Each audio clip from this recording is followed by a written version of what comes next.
In these times of uncertainty, it's all the more important that we keep collaborating, informing, and inspiring each other, so that we can be smarter and better tomorrow.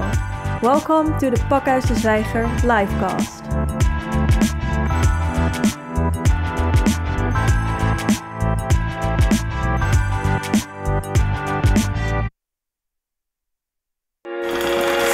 Welcome to this livecast on our future economies. Capitalism, despite the tremendous increase in worldwide welfare through its innovative power and freedom, has at the same time a number of negative consequences. A transition is necessary to overcome ecological destruction, decrease in quality of life, and growing inequality. Given geopolitical developments, Europe has an important role to play in this transition. In the livecasts, we will start an open dialogue and discuss this transition with internationally renowned economists from all over the world. Questions will pass by, such as: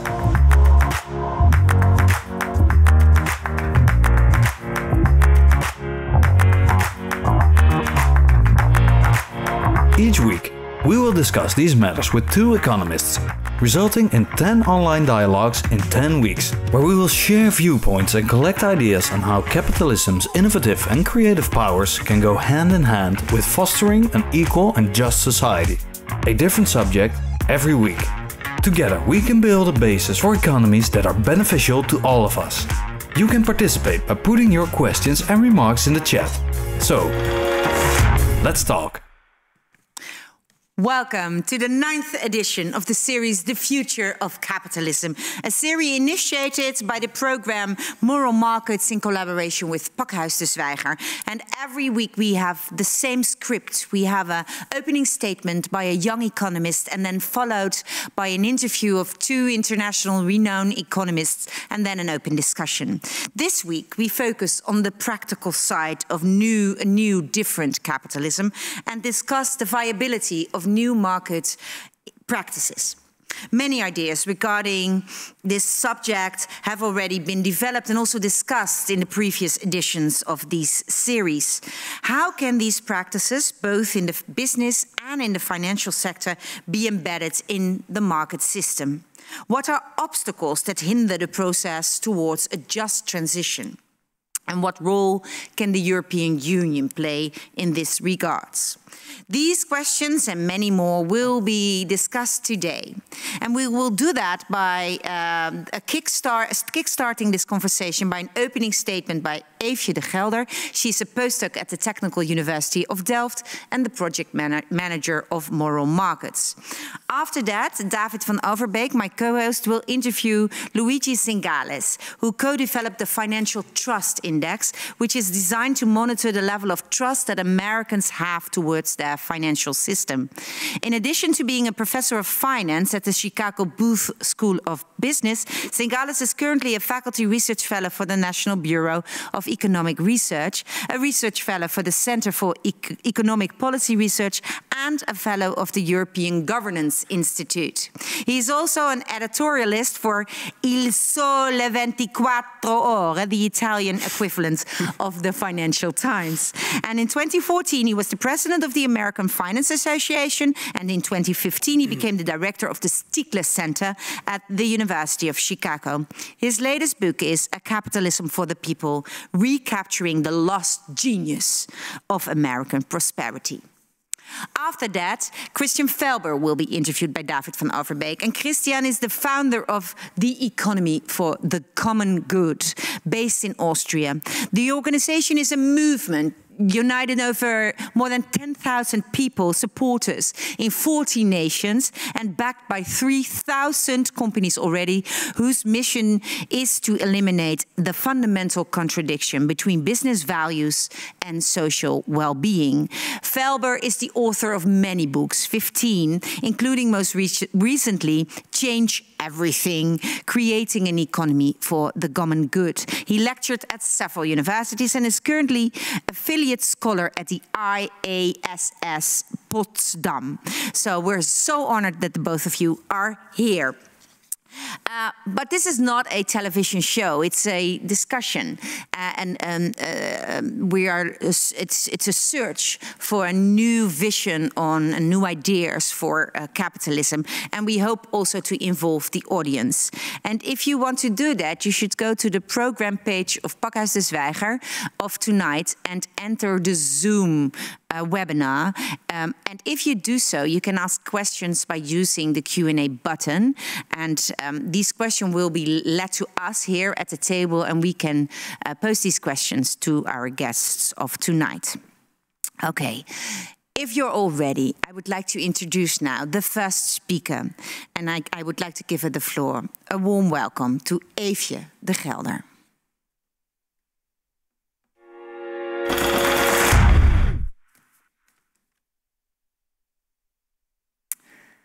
If love would reign over the world, all laws would be dispensable. This is a quote by Aristotle, with which I would like to start this column, stolen right out of Magister Felber's book, I must admit. In our series of dialogues, we question if we need to reset and reform capitalism and how. Should and can governments make laws for companies to make markets contribute more or more effectively to human flourishing? Or are firms themselves able to connect the common good with profit maximization?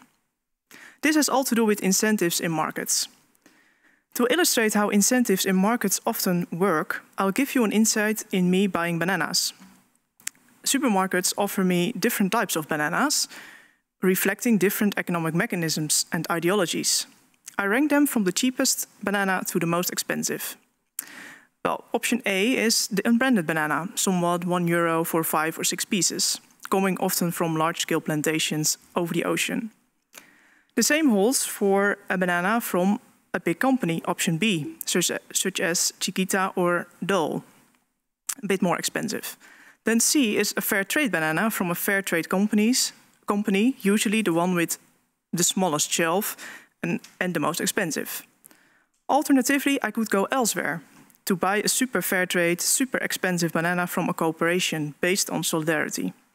In the Netherlands, specifically, I'm referring to, for example, Odin, and for other products, World Shops, that will most likely appeal to Mr. Felber's ideas. I'm always in doubt what to do. Intuitively, I'm in favor of the most ethical one, but it's more expensive. And don't the other ones just face economies of scale? And what's wrong with that? My choice has implications for what I can do with my life. Buying the cheapest bananas will enable me to save more and spend it on other goods. I can do so even if I am aware that the company offering these bananas may not provide the banana producers with a decent income or provide good working conditions. In the literature, a well-known mechanism has been described. People say they want to contribute to what can be considered the common good. They love having decent working and exchange conditions for everyone. But once people are in the supermarket, other ideas start reigning their minds. They don't walk, they lovely talk. This mechanism occurs in many markets and at company levels as well. Think only about the phenomenon of greenwashing or fairwashing. Should and how can we change this, given how incentives typically function? I'm curious to know the position of both speakers tonight. Should we start requiring big companies to ensure decent working conditions for producers, so that these producers can also have a good life as well? Or should we implement an entirely different system in which only solidarity-based companies exist, rather than profit maximization companies? And what shall we say about the freedom of enterprises? Finally, I'm especially eager to know if, whatever market system one implements, the troubles of current capitalism won't occur again. After all, Aristotle already implied that love doesn't rule the world. I'll end with what I've recently decided on the banana quest. I'm now taking ideological turns. 1 week the fair trade banana, the other week the cheapest, and every now and then I visit a cooperative shop. I'm curious to know if that will change after tonight's dialogue. Thank you.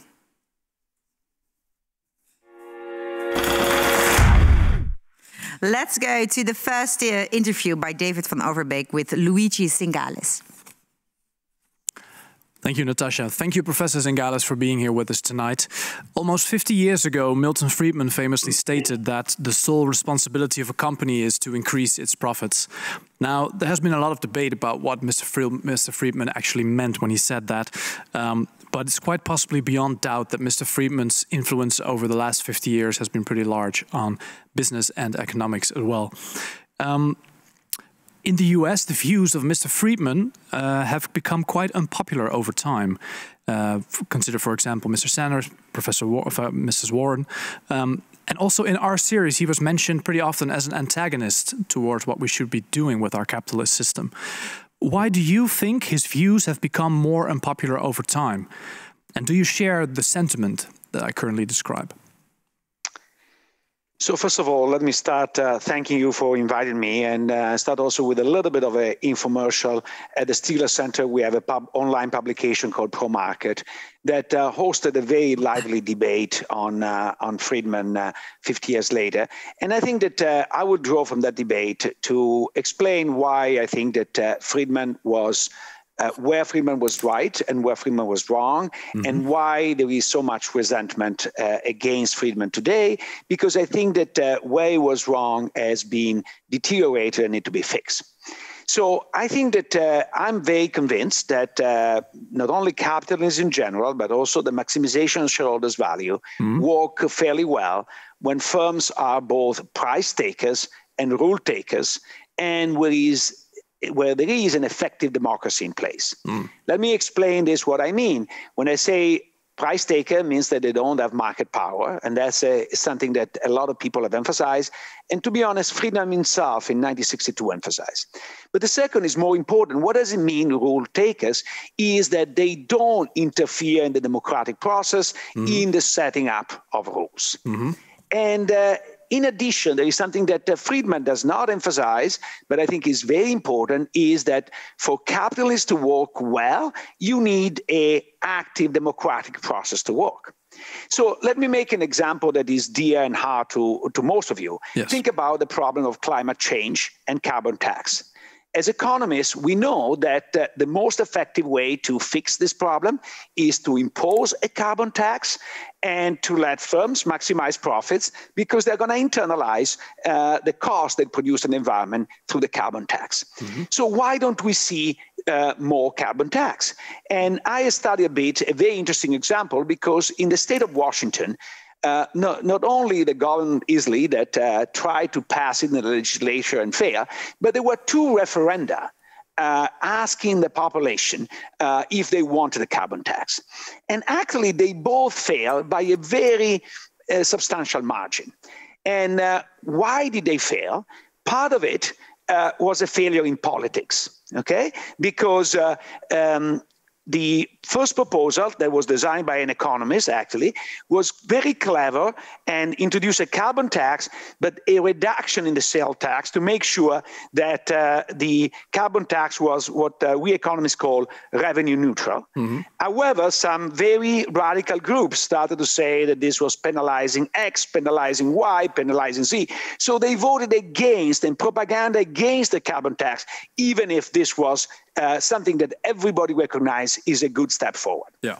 But second, in both referenda, companies, particularly BP and Chevron, put a lot of money to make sure that people did not get the fair representation of what the carbon tax represents. So I don't think that the best solution is to have every firm internalize naturally the cost of carbon tax. The best solution is to have a lively democratic process, but this lively democratic process cannot be interfered massively by firms. And this is, I think, where Milton Friedman to some extent got it wrong, because he says you have to maximize profits following rules and competition, but he did not anticipate or internalize the fact that those rules are designed by firms, and often they are designed by firms in a very distorting way. So the solution to me is get the firms out of the political business and let's the good democracy work. Thank you. A lot of things in there which I'd like to discuss during the discussion part of tonight, but let's just focus for now on one of the issues that you mentioned. I believe in your book in 2012, A Capitalism for the People, you already mentioned the increase of lobbying power or the rule-making power of businesses. And you say that it doesn't help with the capitalist system in America, right? It's very compromising to as well. So how do you explain this increase in lobbying power? I think there are a lot of reasons, and I only have a few seconds. So let me give you what I consider the biggest one. The biggest one is in the 60s and 70s. I don't remember the 60s. I was born in the 60s, but the 70s, I do remember them. In the 60s and 70s, what is considered the left or center left of the political spectrum was despising business.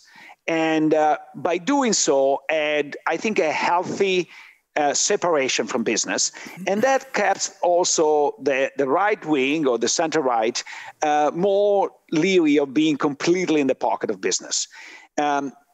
Over the 80s, and even more so in the 90s, everywhere in the world, this is not just a US phenomenon, it's just a UK phenomenon, it's not just a European phenomenon, is everywhere in the world.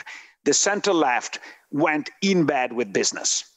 And what is the ultimate proof is retired center-left leaders became important lobbyists or members of this everywhere in the world, from Schroeder that goes and becomes chairman of Gazprom to Bill Clinton that is paid $1 million a pop to give speeches, to Blair, you name it, and they're all there. As a result, the competition in the political system was not based on who is more distant from business, but who gets more money from business. And as a result, I think that business got disproportionate influence. And the problem is that once this channel is available, then is in the interest of each individual business to play the game.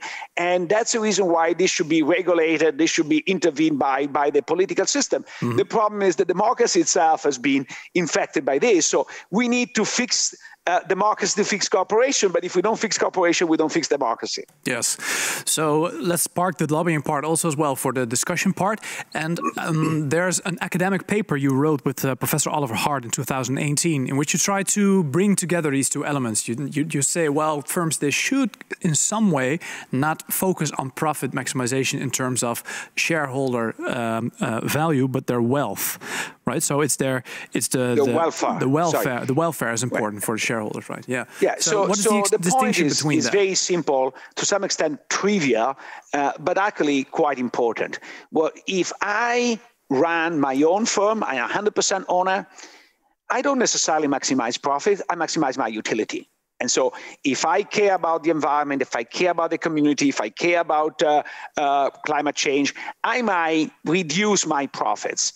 Exactly like the young economist was saying from the consumer point of view, but I spend a little bit more because I like a banana that is fair trade grown. I might actually decided to receive a little bit less profit in order to do something that I feel is important.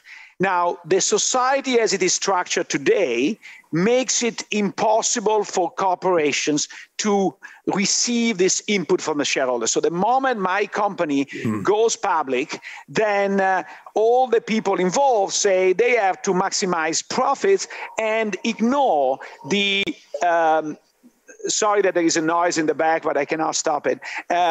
They need to they prevent shareholders to communicate to corporations what their social goals are. And I think that the research in the last couple of years that I've been doing with Oliver Hart is being really in the direction of saying, what can we do to make it easier? And one important distinction is we don't expect everybody to do so.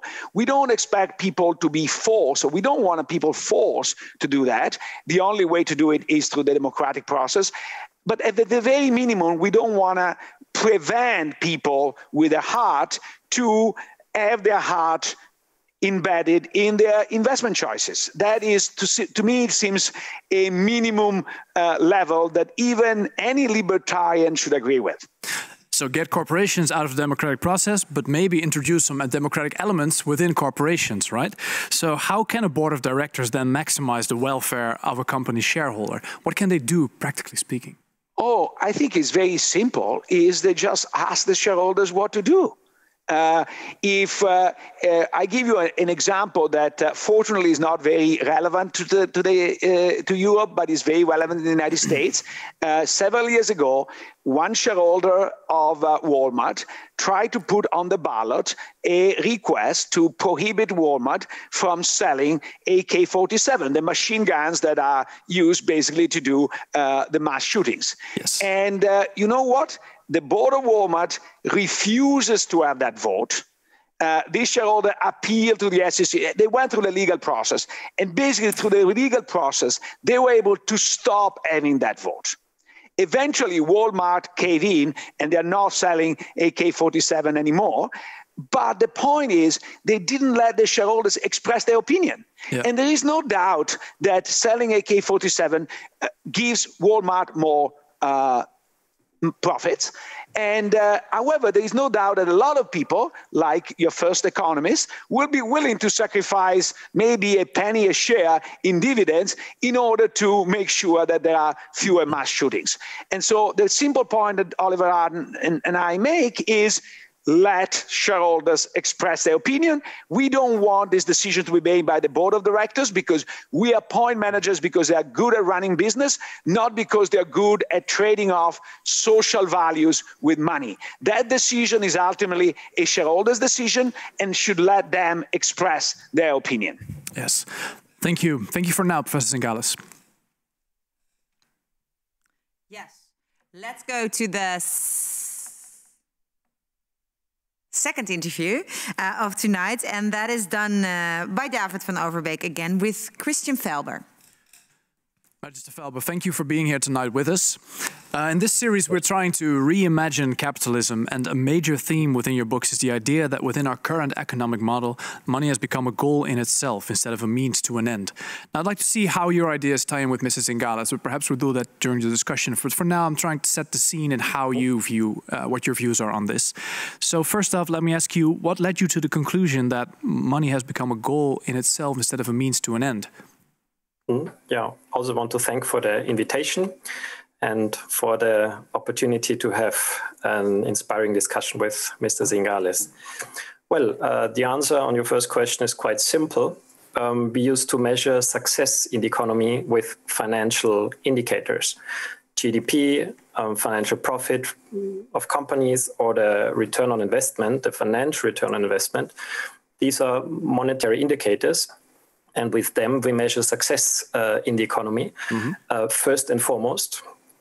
And success is measured always and everywhere, not only in the economy, according to the goals and their achievement. Yes. And that's already the system error, because in the true economy, defined for the first time by Aristotle, who was already mentioned, he said that the goal of an economy is not to make money or to increase capital, but the goal of the original oikonomia was the well-being of the members of the household, was the common good. And accordingly, success would have been measured with some qualitative common good well-being indicators.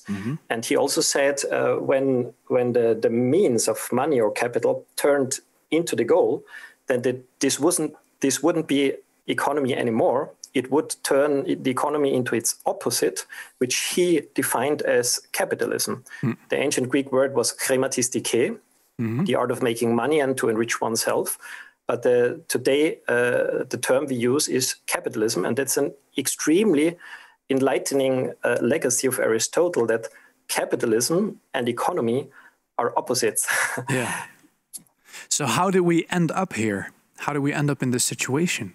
Well, actually, Aristotle was the thought leader until the mid of the 19th century, because all through the time, to all philosophers, and philosophy included economics for thousands of years, Adam Smith, for an example, he was not an economist by his formation. He was a philosopher. He was even a moral philosopher. And the political economy in his times was one part of the moral philosophy. And it was always clear to all of them that the overarching goal of economic activities should be the common good. And this was for which economic actors should strive. Mm-hmm. And only in the second half of the 19th century, there was a divergent of neoclassical economics, which wanted to throw out everything that had to do with politics. So no political economy anymore, pure economics from now on, and everything that had to do with ethics and with qualitative values, because they wanted to become scientists as precise and sharp as physicists. Mm-hmm. And that's why they focused exclusively on financial indicators and values. And that was the fundament on which later we created GDP to measure the success of national economies, that we stared at the financial profit of companies first and foremost, instead of just being a condition for the survival of the company, and the return on investment of every financial return of investment of every investment, instead of looking first and foremost on the impact of that investment from the environment, the global climate, the social cohesion, distribution, gender relations, mm-hmm. and our real values. Actually, neoclassical economics crowded out our real values from human dignity to the common good, whereas focusing just on the means and turning by that the original idea of an economy, of a true economy, into its opposite, which Aristotle defined as capitalism. Of course, in capitalism, it's first and foremost about making money or increasing capital. But we should be aware that that is the opposite of an original and also a sound and holistic economy. That's very clear. Thank you. So you propose that our current economic model should integrate values that are central to human relations, such as empathy, trust, recognition, respect, etc., in order to create a more human economy. How can we put these ethical values into practice, into a new economic model? Well, changing the whole paradigm step by step, rethinking the economy as a whole, as an exercise to increase the common good. Mm-hmm. That's already in many democratic constitutions. The Bavarian constitution says the whole economic activity serves the common good. Mm-hmm. Then we have to rethink companies.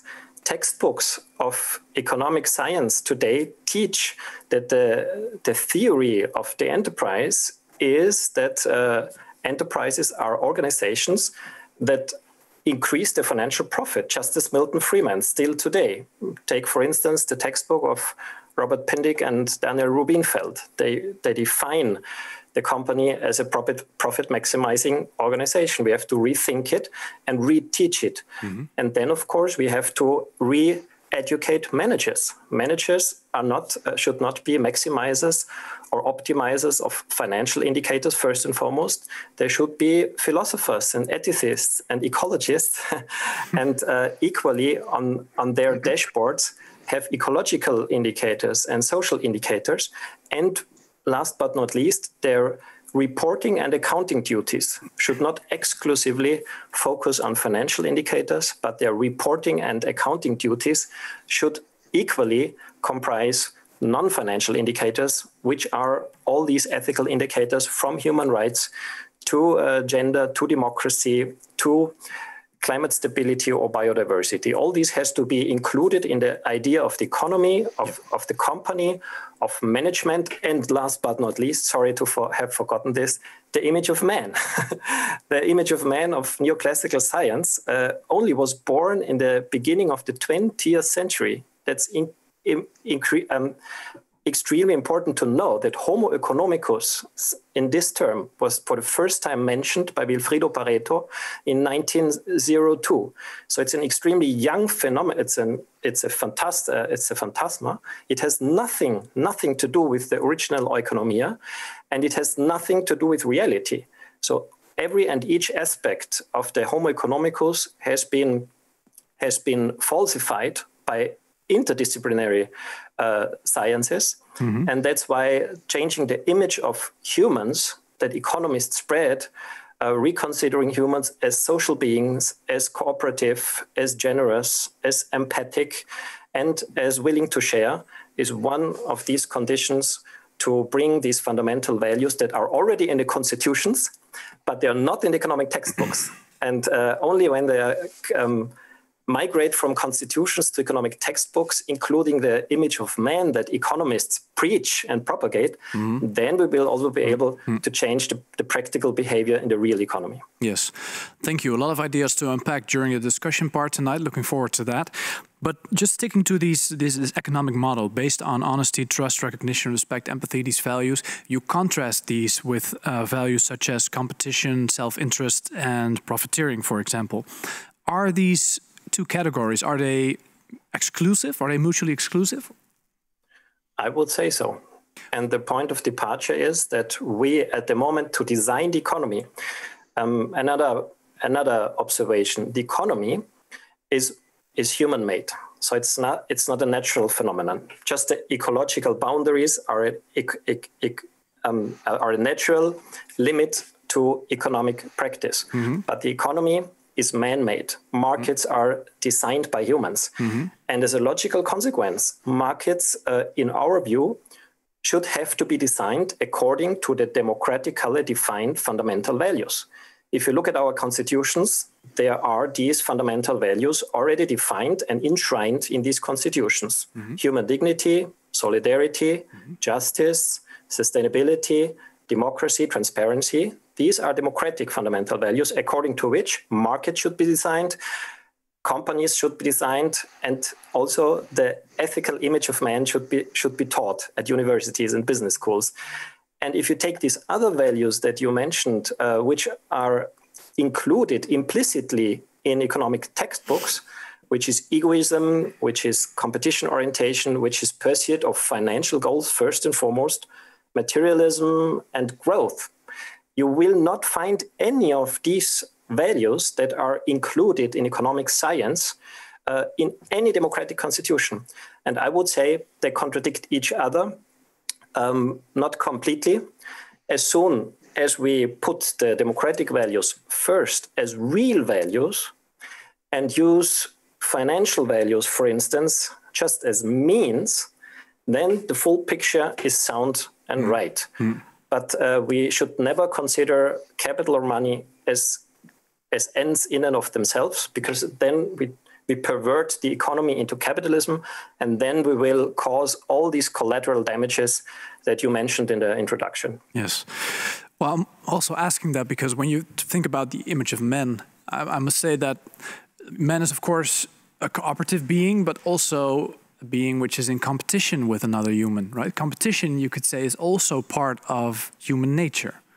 So how should that have a part in the new economic model that you sketch? Well, competition is only part of human nature insofar as our genes allow us all options. They give us the liberty if we prefer to love each other or to kill each other. They give us this permission, but then we have to decide ethically, always and everywhere. And our genes give us the liberty to cooperate or to compete, actually to counterpete, in the meaning of acting one against each other. And we have to decide ethically in the same way as we decide ethically if we prefer to love or to hate, to let live or to kill, if we rather should cooperate or counterpete against each other. So it's an ethical decision. So it's a question of the design of the game rules of the economy.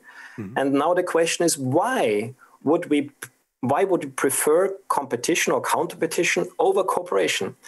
And the myth with which economists are arguing that competition is a good thing, first of all, they say it's natural, but I just try to dismiss that myth, number one.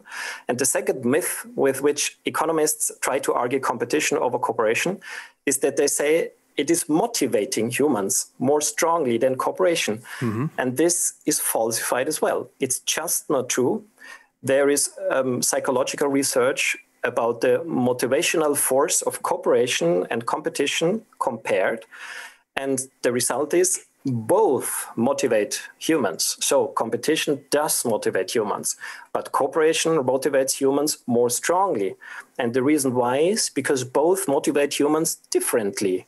Whereas cooperation motivates humans by flourishing relationships, that's social psychology and psychological science. I'm a psychologist, by the way. Whereas competition motivates humans first and foremost by fear. So I don't see any reason why we should incentivize companies to act against one another. In an economy for the common good, we have free enterprise in the meaning of enhancing economic initiative. We enhance every person or collective to start a company, but then we do not enhance them to act against others, but to try to cooperate with others. In capitalism, that's nonsensical. This doesn't make sense at all. In an economy for the common good, which is an ethical market economy, it makes all sense. Yes. Thank you, Magister Felber. For now, looking forward to unpack these ideas during the discussion part. Let's move over to that right now. Yeah, time for an open conversation between our guests of tonight, and also an invitation to you, the viewers, to actually participate in sending in questions, comments via the Zoom link on the program page. Yeah, before I will start the debate, I will first go to Professor Zingales and ask him to respond, of course, to what Christian Felber just said. What he said is very interesting, and I said I agree strongly with half of it, and I disagree strongly with the remaining half. Let me start with the part I disagree with. It seems that he skipped from Aristotle to the 20th century, missing the 18th and 19th century, and in particularly the key figure of Adam Smith.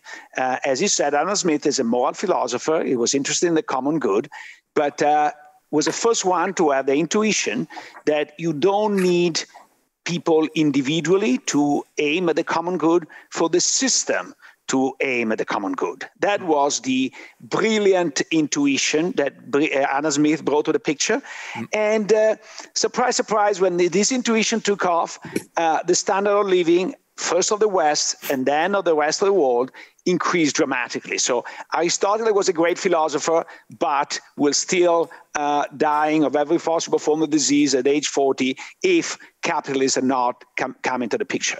And I think that the key element is competition, but here there is a common misunderstanding that in part is due to linguistic reasons. In Italian, fortunately, there are two words to say competition. There is concorrenza and competizione. Concorrenza is when two companies compete against each other. Competition is when you run for a prize. And those two things are completely different. I agree with Christian that cooperation is very important, is a very important motivating factor. In fact, I would go even further. I say that the reason why the Homo sapiens made what it made is because it was able to actually cooperate with other members of the same species in a way that other animals are not able to do. So cooperation is extremely important. However, I don't believe in collusion. So when you have firms sitting around the same table, very often, as Adam Smith says, every time men of the same trade turned around the same table, even for casual reasons like merry and enjoyment, that they don't drift into conspiring to keep low the wages of their workers, high the price of the product, manipulate the regulation. So I think that this is the dangerous part. And the part that I am concerned by what Christian is saying is when he talks about philosopher king, re-education of managers, it sounds very much an oppressive regime that dictates what is right and what is wrong, and even for companies what they should do, what is not do. I experience, my country experienced this regime 80 years ago was called fascist and was terrible. And fascist was talking about the ethical state, the ethical company, the common good. Now, they define very differently what we define. But I think that companies should have the freedom to pursue what they want with the right regulation imposed by a democratic process. Imposing value is something that I refrain from. Christian Felber, you probably want to respond now. Yeah, Ms. Zingales is truly a great conversation partner, and he gives me a lot of stuff to answer. Let's start with Adam Smith. I remember that I did mention him, and you referred to his metaphor of the invisible hand, which he mentioned only one time in his 800 pages oeuvre, The Wealth of Nations, and nobody paid attention to this metaphor until Paul Samuelson in the mid of the 20th century, because it was not important for his work, but it was instrumentalized and I would say abused by Paul Samuelson in order to justify egoism, which was not Adam Smith's intention. First, when he said that in this one and single occasion, he was just observing the baker, the brewer, and the butcher of his times. And these were tiny companies, even handicraft organizations that were not transnational corporations, and they could not behave egoistically at the cost of others. They would have immediately lost the trust of everyone else, and they would have gone bankrupt. And he was just describing that, but it was not a normative postulate telling companies to behave greedy and egoistic. If Adam Smith would have known that today we have transnational corporations and we have investment funds with billions of assets in their stocks, he would never have encouraged them, saying you don't need to be benevolent. That's what's his wording. It's not necessary to be benevolent. You can just search for your own advantage, and that's it. That's one. And second, he wrote The Wealth of Nations after writing the theory of moral sentiments. And in the theory of moral sentiments, he laid down his moral image of man. And there was a whole section where he advocated not only for benevolence, but he advocated for universal benevolence. And even saying that an ethically sound and fine human person will not rest until knowing that the last living being in the last corner of the universe is well as well. That was his ethos, but that was not read by neoclassical economics. It was just dismissed and forgotten in the same way they forgot what economy actually means. With concurrenza and the other term, I got a little bit lost. I just want to remind again that competition comes from the Latin words cum and petere, and means petere, to look for together and not against one another. So actually what we are advocating for is a true competition where companies search together for the best solution. Of course, and here I'm totally in line with Mr. Zingales, not forming a cartel. Oh my God, I think we don't need to discuss this. Economy for the common good is against cartels. We would strengthen fusion control. We would even put size limits for companies in order that they cannot build cartels. I think this is a commonality. And I would even now refer to a point of Mr. Zingales. He said that companies should be price takers and rule takers. I agree, but still I could enlarge the picture. I would reverse it. I would say companies should be rule takers and then price takers. And maybe a third one, and the rules should be made by the people. But Mr. Zingales said in a different argument. So I think we also agree here. And the rules should be in the way that that companies are not only, there is a difference. Mr. Zingales, you said that you don't want to prescribe companies what they should do and not. You only would give them a basic regulation and then they are free. But that's exactly the same. if you give them a basic regulation, then they are not free. They have to stick and comply with the basic regulation. And the only difference from today's markets and common good markets is that they're not only obliged to report on and disclose financial information, loss and profit and the balance sheet, but they're equally obliged by the policymaker, by the legal framework, to disclose ethical information on human rights, on climate stability, on biodiversity, on gender, and on distribution. And within this framework, within the boundaries of the common good, they are free to do whatever they want to do. The Constitution of Colombia says literally in Article 333, economic initiative is free, I agree, within the boundaries of the common good. That's exactly what the market economy of the future could be about. Okay, so let me check, Mr. Zingales. If these rules imposed upon companies are democratically decided, would you agree that would be allowed, or is that, as you call it, even fascist? So I'm in favor of more disclosure. Now, we have to realize that everything comes at a cost, and generally this disclosure happens to only hit the largest companies, and that creates this incentive to go public and so on and so forth. But so in moderation, I think disclosure is good, particularly when it comes to externality like pollution. Okay, so I think that having companies disclose more what they dump into the environment. I know that in the Netherlands now you have a major problem with the PFOAs. Why? Because DuPont, that now changed its name, but DuPont dump an enormous amount of PFOAs in your environment with enormous cost. And I study actually what DuPont did in the United States. They were buying the regulator with the revolving door, doing everything wrong in the process. Okay, so I am the first one to say disclosure is good. We should have more. Within this disclosure, I don't think that we should say to a company, you have to do this, more than we have to say to an individual, you have to do this.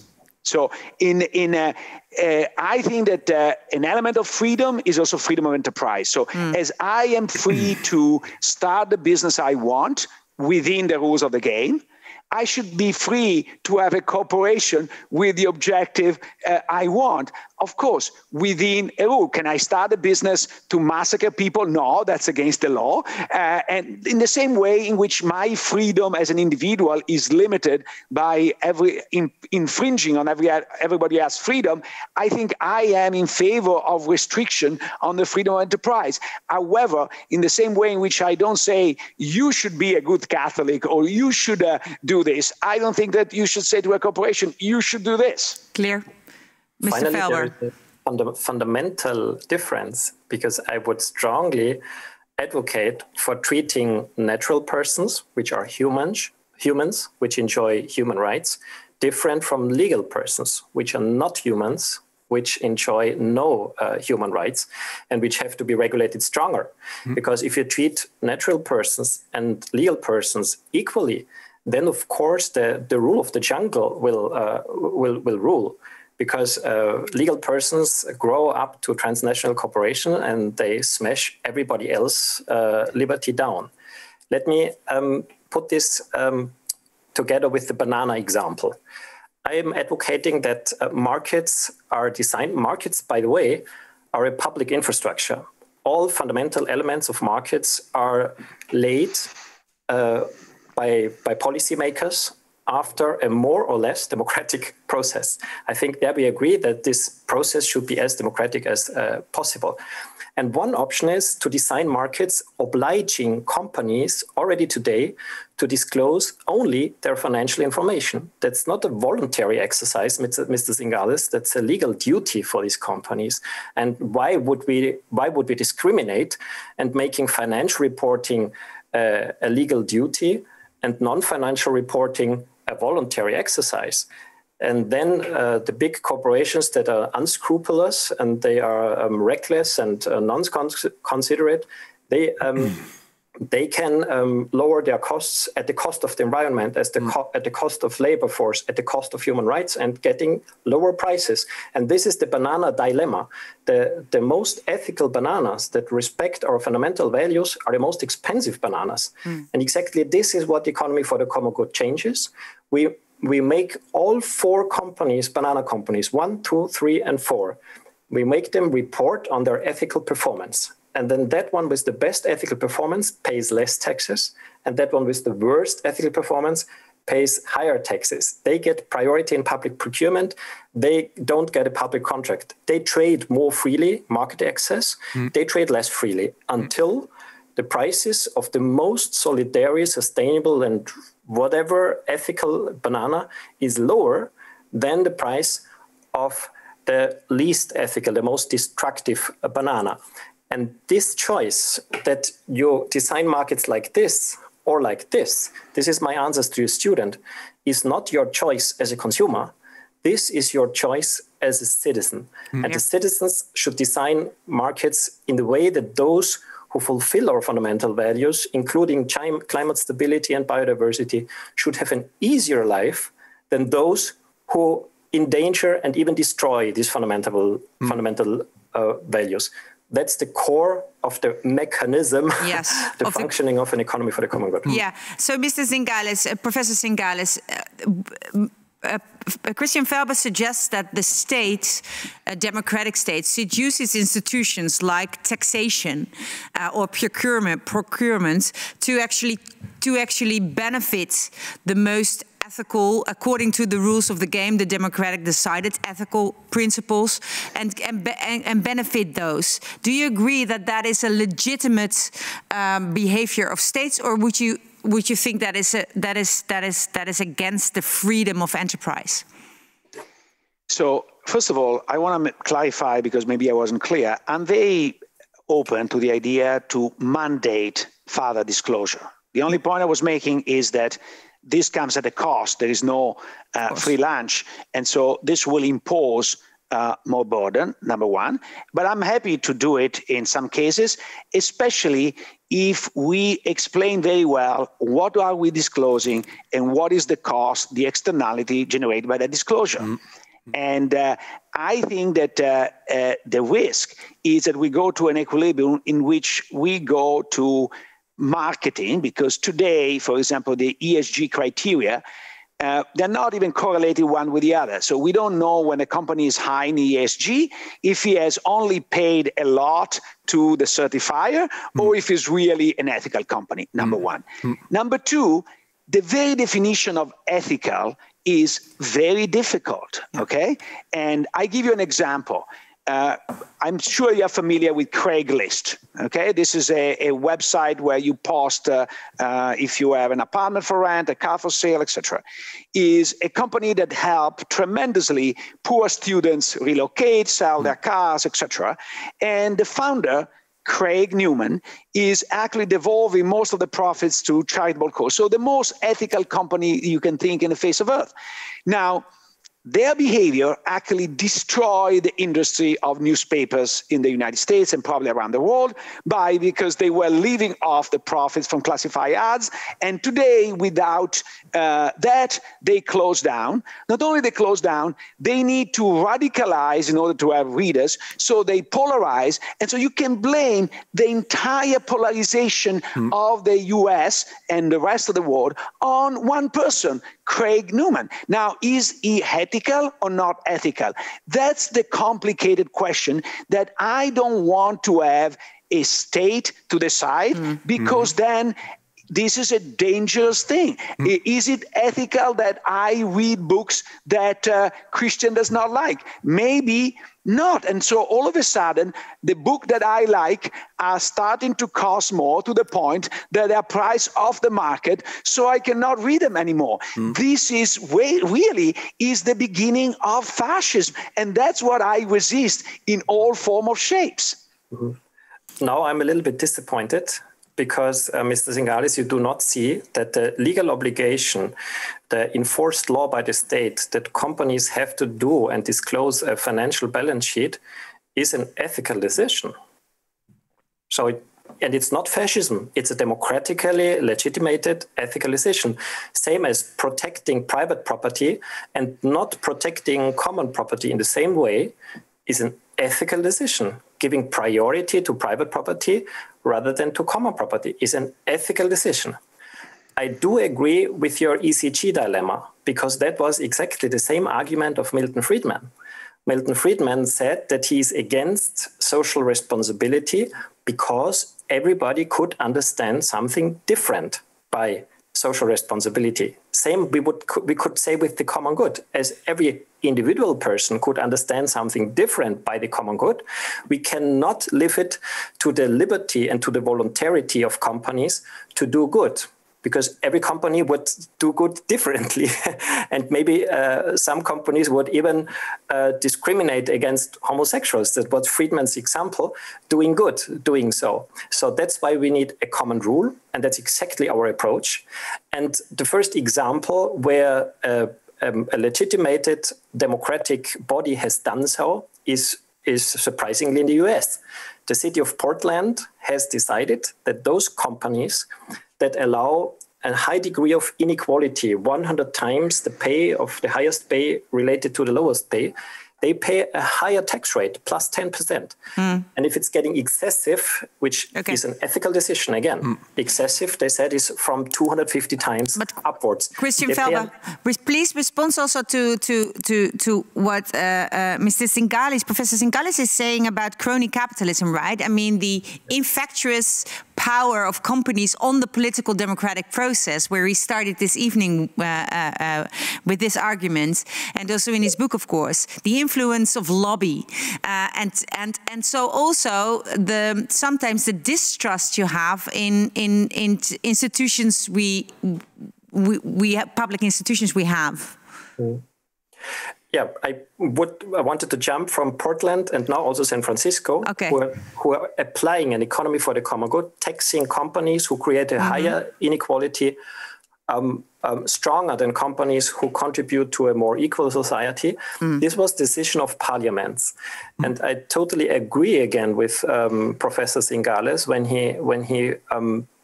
when he proposes to keep business completely out from the democratic decision-making process. And I would like to pick up your example, Mr. Zingales, of the carbon tax. The carbon tax failed because it was in some referendums. I know many referendums, and maybe it's the first exception that the citizen in referendum on ecological topics decided against ecology. I think that's the first example I learned from you. All other examples, citizens decided more ecologically than their governments. But I have a concrete example which could also be in your favor, which is the citizen assemblies that started in Ireland and now were taking place both in Germany and in France. And that one in France was about climate change and climate stability. And of course, in these processes where a part of the citizens participated, no vested interest groups, no pressure groups were allowed. And the outcome of this climate protection citizen assembly in France was that they proposed to put climate protection as a state goal in the French constitution, that did not allow to enlarge or build new airports, that they were even prohibiting domestic flights if there is a fast velocity train, and a strong carbon tax, by the way. So the flaws of democracy can be fixed, and one innovation that allows a better democracy without business and pressure groups are these citizen assemblies. And I think this is again something where we would meet again.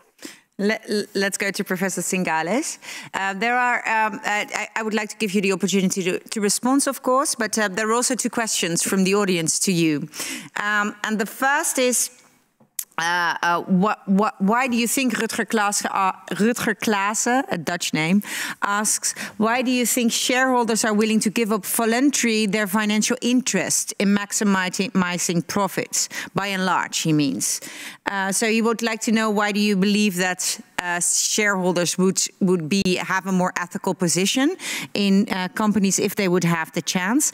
And the other question is from Camilla Posada, and she wants to know whether this idea of you of enabling companies to listen more to their shareholders' values what do you think of her argument that she says that only allows people with financial ability to invest a voice, and she asks why we shouldn't give other stakeholders a voice, and then you come to a more democratic institution like Christian Felber just introduced.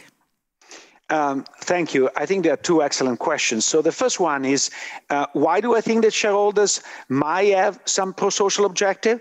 For two reasons. Number one is because you see in the data that people behave in a way that is pro-social, not a lot, but a little.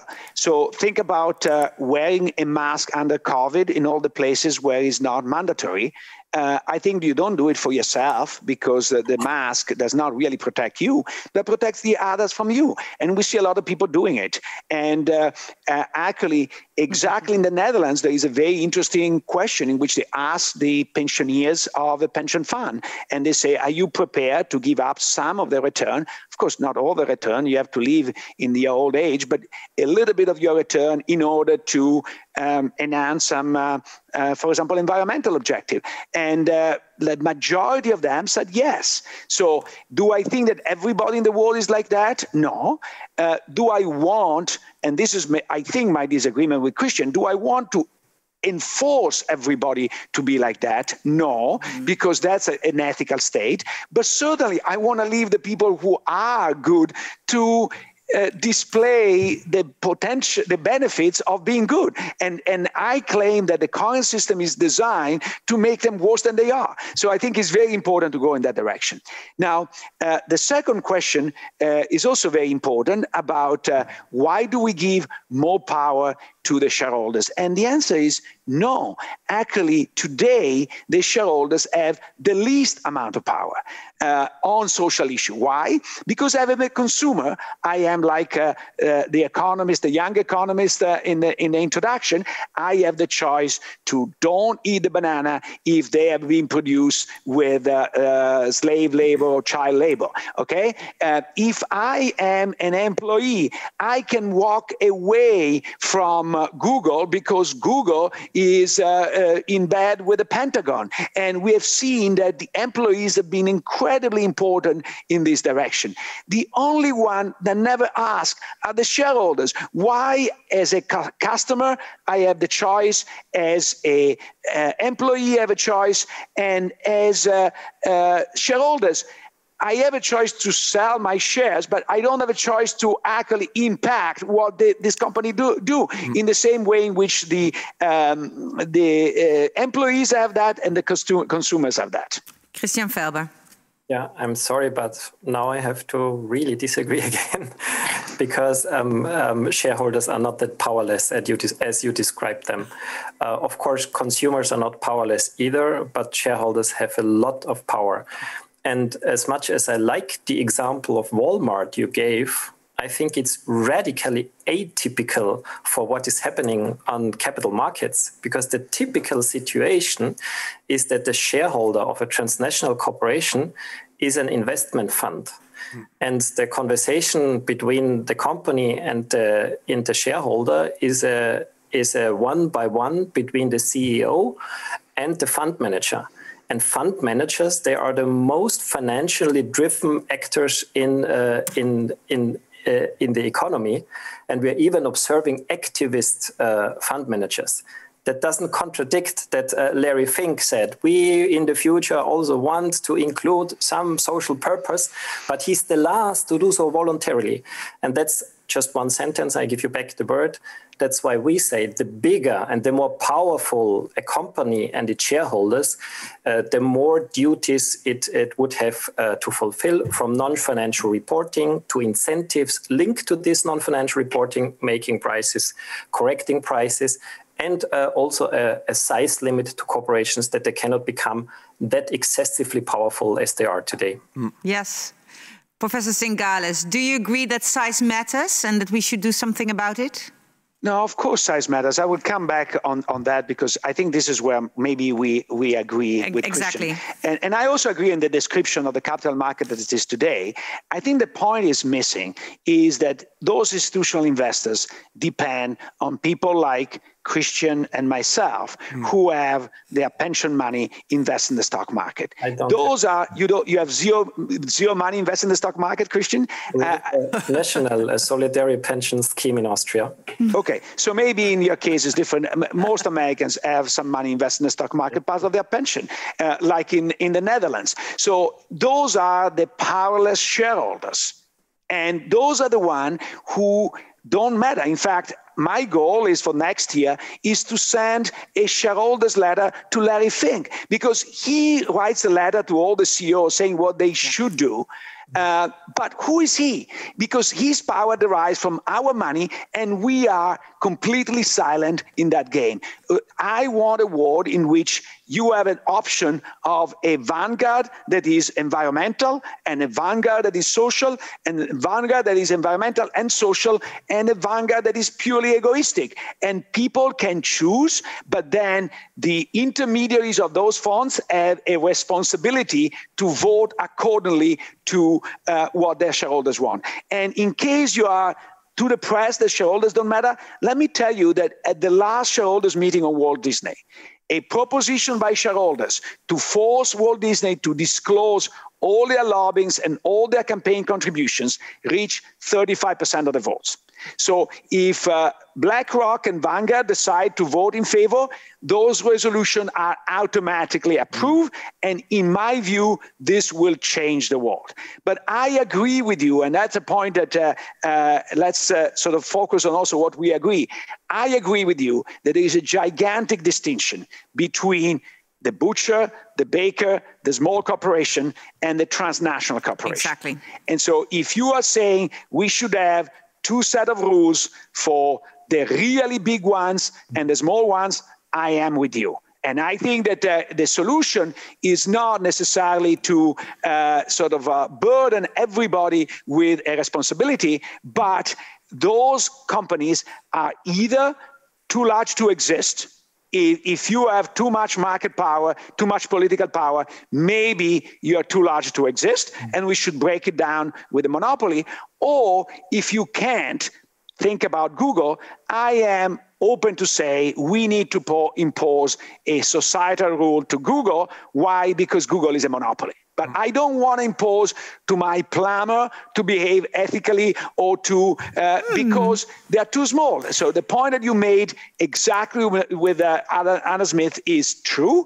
Adam Smith lives in a world of butchers and bakers. We live in a world where at least part of the economy is run by multinational corporations that are accountable to no one. Yeah. And so my goal in this is similar to yours, is to make it accountable in two directions. Number one, make the shareholders speak up, because the shareholders it's us, not you, Christian, but everybody else, it's us. And so we should have an impact. Number two, making more accountable at the government level. However, and maybe because I live in the United States, if you don't start having the shareholders put a limit on what these companies do, they have captured the political process. And the Constitution in the United States, at least as interpreted by the Supreme Court, say that they can do whatever they want. Yes. And so it's very hard to fight that battle if you don't come from the shareholders' point of view. I understand you're looking for a counterbalance. And in your analysis, more power to shareholders is that counterbalance you need in order, because the democratic process is as it is. Let me go to Christian Felber for a last, very short response to that, and then we have to close off, because I'm going to go back to Eve. You kickstarted this session to give some reflection. But Christian Felber, your response. Just very briefly, there is now appearing a lot of common ground between Luigi and myself.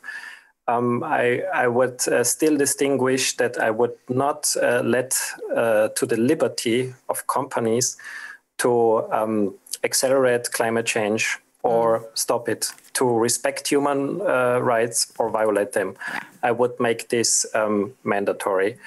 Clear. But we agree that between the more powerful and the weak, it is freedom that enslaves, and it's the binding law that at least has the potential to protect our freedom. Clear. Thank you. Yes, I wrote it down immediately after the 2 interviews. We should talk about size. Luckily, we did, because I think with that notion, the common ground was found. Thank you so much for now. I'm going to go to Eefje here in the studio in Amsterdam. You kickstarted the conversation with Aristotle, which you, of course, you found the quotation in the book of Christian Felber, right? What is your reflection on what happened this hour? Well, thank you. And let me also first thanks to the both speakers. I think it was a very lively conversation. And I think we also got actually to the heart of, well, the matter that we have been discussing over these couple of weeks. And the question ultimately was pointed to, well, what is the balance between the state who sets rules, so the laws, and the market actors. And I think that came very nicely to the fore. Yeah, I also liked the idea that we should change the image of man. What is it? Is it in Homo economicus, the Pareto definition, 19th century definition, or should we rethink that and change its image? Well, it of course depends on how you define things. Yeah. But I think that the Homo economicus can certainly be added with some ethical ideas. And I think it's important that education is not only focused on self-interest, of course, and Homo economicus as it has been interpreted, but that, well, as I said, ethical notions can certainly be added to be like an oil, spreading out like an oil fleck. So I think that's certainly important, yes. Yes, interesting. Okay, so you said the distinction, what should the state do to define the limits or of the markets? That is, of course, the conversation we have been doing for 9 weeks now, right? Christian also talked about your banana example. Have you changed your mind now? Of course, that question was the question I was expecting. Yeah. Well, they are both laughing now because they're wondering, are you going to buy different bananas? Because then the world has changed after tonight. No, the thing is that I'm a human being after all. So now I'm extremely positive about, well, buying the super expensive bananas at the cooperatives. But then my practical life after a certain amount of weeks will come back. And then I'm at the supermarket and I think this time it's just easier to go for. Christian suggested you shouldn't look at this question as a consumer, but as a citizen. So think what you're going to vote in March. But Mr. Zingales was suggesting you would look from the perspective of the shareholder. So you should look at what your pension fund is doing, actually, with banana companies. I was thinking about starting to invest in bananas tonight. Now, well, it would be interesting if I would love to read, if you would make it public, Professor Zingales, your letter to Flint. I would love to read it. I've not formulated yet, but I will do it. Because it can probably be an example for millions of shareholders, pension holders in the world, right? Yes, indeed. That's the reason why I hope to be an inspiration. But, you know, I don't have a big bully pulpit, so I'm afraid that I publish on my website and nobody listens to it. That's the better shareholder activism. Well, it's actually activism to create some common good, I hope. I need cooperation. That's the reason why I'm spreading these ideas, to create a common group. Yeah. Well, I mean, no shares, but I mean. Yeah. So let me thank our international guests for joining us this evening here from Amsterdam to you somewhere else in the world. And we're honored that you wanted to have this economic conversation with us. Also, thank you, Eefje, for your thinking and your reflection.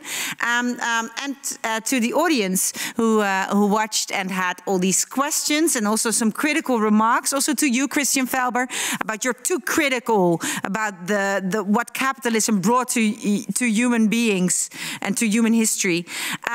we have our last session next week, and I hope everybody who's now watching will join us. The 10th edition of this series, and we will focus on the role of the European Union because. You want, bye-bye. No, I would like to say one thing. Okay, I wanted to thank you. Oh. Yeah, I would like to thank you for hosting this debate because I think it was a beautiful debate in which two people disagree and also found a common ground. And I think that, unfortunately, at least in the United States, I don't know in Europe, is always is increasing the fact that if you disagree, I don't talk to you. Yeah, and I think that's the end of in my view, democracy is the end of civilization as we know. So I think that hosting this debate that was a moment very intense and with strong disagreement, but also with a lot of points of agreement is a beautiful thing. Okay. Well, if you're in Amsterdam, we hope to invite you to come here because we do this every night here. You're welcome if you're in Amsterdam. Okay, but next week we focus on Europe and we'll do that with Daria Malin and Lucretia Reiglin. And we invite you to watch that. And if you want to have more information, check out our website or moralmarkets.org/future market consultation. Have a great night. Thank you.